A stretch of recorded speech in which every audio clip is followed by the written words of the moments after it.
Assalamu alaikum. Today we are going to discuss about the generation of high voltage, and here I am going to show you the screen of the chapter number 6, article 6.3, generation of high alternating voltages.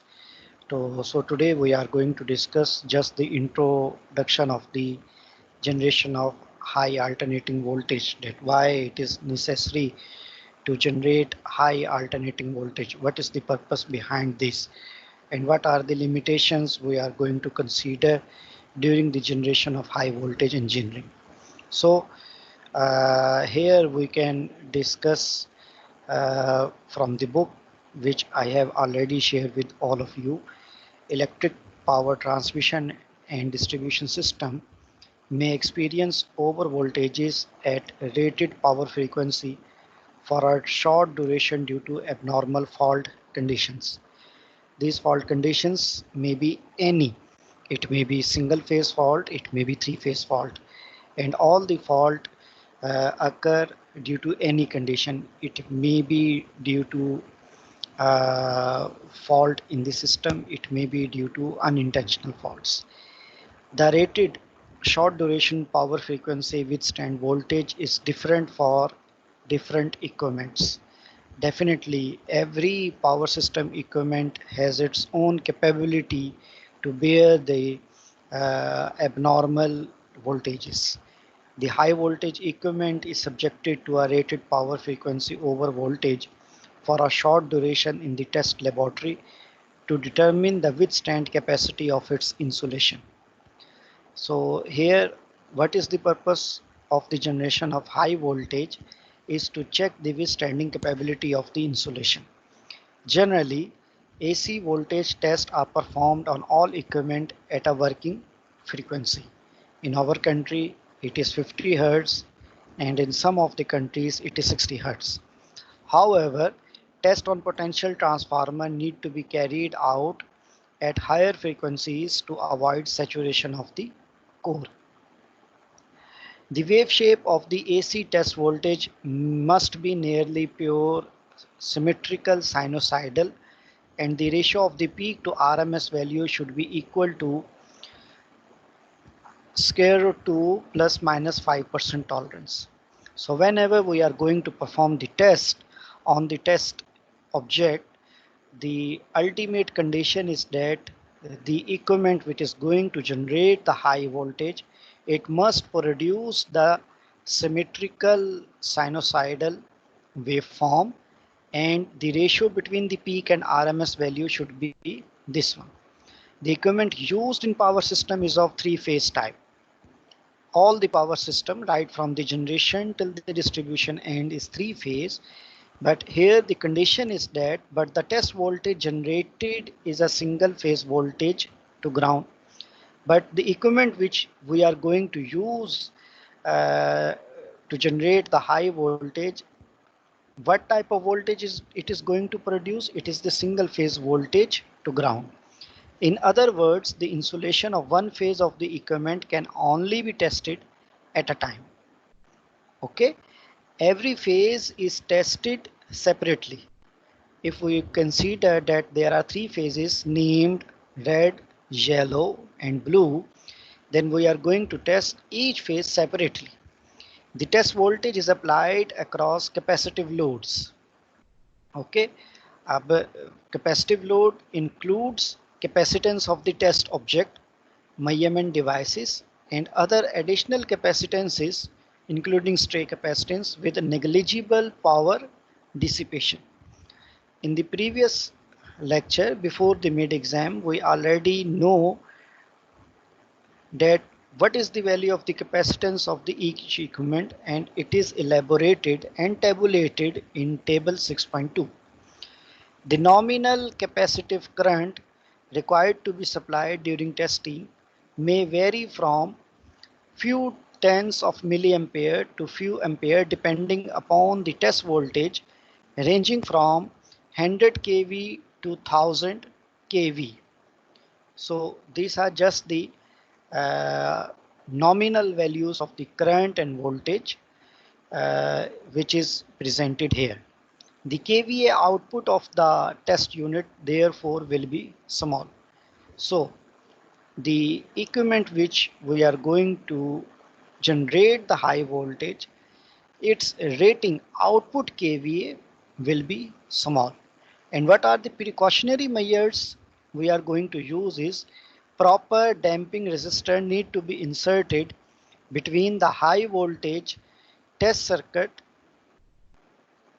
sorry, proper damping resistor need to be inserted between the high voltage test unit and the test object to limit the current and to avoid any over voltage within the test circuit in the event of breakdown of insulation being tested. So these are the precautionary measures. We are going to introduce the damping resistor. Why we are going to introduce the damping resistor? Because the amount of the voltage is so high that it might be possible that the insulation may break and the current or the high voltage stress may distort the human person and the other allied equipment. So it is better to provide the damping resistor between the high voltage test unit, high voltage generating unit and the test object. Test object may be anything. It may be insulator, it may be isolator, it may be bushing, it may be capacitor, it may be cable or any other thing. Okay? Okay. After this we can say the efforts are also needed to keep the size of the test equipment as small as possible. Okay. So the target is that we are going to prepare such type of high voltage generating equipment whose size is small. This is all the more important than the test equipment may have to be used for field testing. If the size of the test equipment is very large, then it is very difficult for us to perform the field testing. At every generator and at every grid and at every substation end, we have to install the high voltage test equipment. If it is portable, then we can just take it there and we can perform the testing. There are two main methods for the generation of high AC voltages, using step-up testing transformer and using resonant transformer. So in the coming lecture, we will discuss about the step-up testing transformer, and after this we will use the resonant circuit uh, to produce the high voltage AC generation. So now we will go for the step 1, which is the generation of high voltage using step up testing transformer. So now we will discuss that what are the features of the testing transformer. Power frequency. Single phase step up testing transformer form the core of high voltage AC test equipment. A testing transformer will have much lower kVA rating to that of a power transformer having the same voltage rating. Now, it is the first requirement that the equipment which is used for the generation of the high voltage, its kVA must be lower as compared to the power transformer having the same voltage rating. Moreover, now the first condition is that the kVA rating should be small. Now what is the benefit of the short kVA rating? The testing transformer kVA rating will be a short term rating, because here we are not going to supply the power, we are not going to generate the high voltage for a long duration, not for continuously supplying the voltages to the load, but here we are just going to perform the test.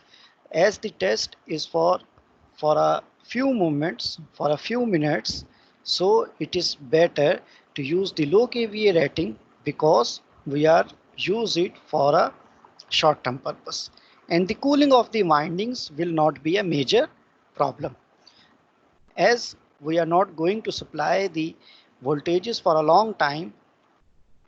So there is no need of cooling of the winding. However, in power transformer, we make all the possible arrangements for the cooling of the winding and all the allied things. Now the next one is that the core flux density in a test transformer has to be kept to a low value as related to the core flux density in a power transformer. Okay, here the second condition is that the core flux density of the testing transformer should be low as comparison to the power transformer. Why it is low? The main reason is that it is to avoid the high magnetizing current. So what will happen if the magnetizing current is high? The if there is high magnetizing current and also it contain harmonic, it may distort the primary impressed voltage due to drop in voltage regulator circuit, resulting in distortion of the output test voltage. If the magnetizing current is high, it will distort the shape of the voltage, and over requirement is that the AC voltage should be symmetrical and the ratio between the RMS to peak value is under root 2 plus minus 5% tolerance level. So it is better to keep the magnetizing current as low as possible. A testing transformer designed at rated voltage and working frequency may also be used at rated voltage and higher frequencies. Okay, now we are going to use it at rated voltage and higher frequency. Then what is the condition for this? With a low voltage to frequency ratio, at the same rated voltage, the core flux density decreases, and so there is no chance of core getting saturated. Now the condition is that we have to maintain the ratio between the voltage and the frequency, and our condition is that we have to keep this ratio low. Why to keep this ratio low? To minimize the core flux density. If we are successful in this, then we can avoid the core from the saturation. However, for the operation at low frequencies, the testing transformer need to be operated at lower voltages so that V by F ratio remains constant at a rated value.